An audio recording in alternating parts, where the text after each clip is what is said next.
Hey guys, before we get started in this video today, I just wanted to show y'all that I have deleted everything on my YouTube channel. Not because it was bad, well that's a big reason of it, but mainly because most of it was outdated.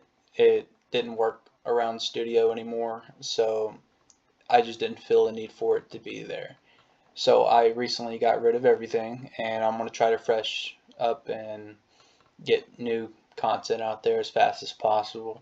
I don't have many followers anyway, so it didn't matter. and yeah, I hope to get some better high quality videos out there about Roblox Studio and using Blender a little more. Alright everybody, now that we're in Blender, we have this sword that I made for my game and we're going to want to import it. But before I do that, I would like to show y'all what I like to do with my weapons when I make them. So I always like to make it into multiple parts. So you got this part, which is the main shaft of the blade. I like to keep that apart so you can customize the color later. Same with the edge of the blade and the handle of the blade. I like to keep everything separate so I can color it. And I would do it in Blender, but I'm not very artistic. I'm more of the autistic side, so that ain't gonna work for me. So now that we got our part all sorted out like that, we want to go and export it into Roblox. So what we're going to do that is we're going to come up here to this file. We're going to come down to export, and then we're going to go to FBX. Now I keep a file on my I don't remember what it's called,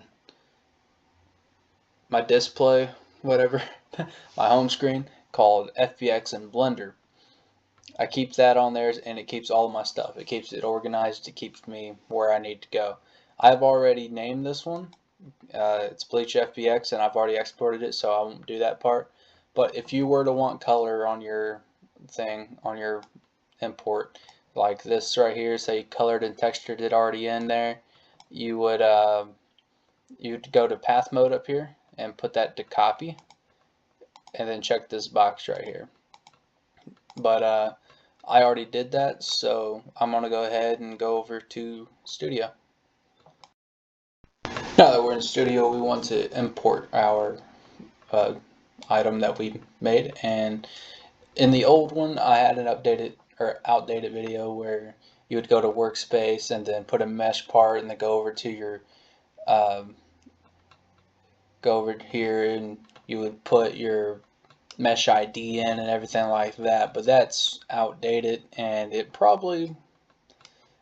don't know, they have way better mechanics in here now. You have the first option where you can come up here to Asset Manager and you can just upload it in there, or the next best thing they have right here on the Home tab, Import 3D. So what you would want to do is you want to go here and it'll pull up your menus, your files. You can't see mine, I don't think. I'm not too sure. It doesn't work very well with this recording software.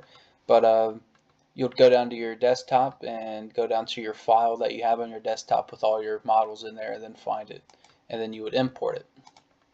And I already imported mine earlier, but it should come out like huge, and then you scale it down as the group. And pretty much what you're going to want to do is, like, I colored mine using the different parts, and like I got my handle as a rubber mesh and then metal, put different colors on the metal there. And what you're going to want to do is your first part will be your handle. You're going to name it handle, and you're going to put every other part inside of it, and then whatever part's inside of that first part, you're going to put a weld constraint.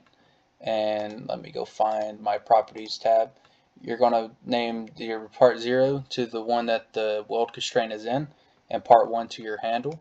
Then you go down to the next one and you put a weld constraint. Part 1 is going to be the part that the weld constraint's in, and then part 2 is going to be the one above it. So all of these are linked together as a part. And then you're going to come to your workspace, get a tool, and then you're going to put your item inside of that tool, and then it's an item that you could use. And as you can see over here, if we go ahead and put this, let's say this dummy right here, his name's Powa, we put this tool in his hand, it's gonna look very funky. It's not supposed to be like that. So I have a tool grip plugin that I'll put in the description, and all you do with it is you touch a part that you have that's a tool and has a unanchored part named handle in it. I don't anchor any parts in my builds, but it has to be handle, it has to be spelled like that, or it won't work. You click it, and then you click Edit Tool Grip, and it'll give you all sorts of options like this right here. Well, 2 options. You're going to be moving side to side, and there's a rotate option. We're going to have to play around with this and get it to where we want it. Let's see.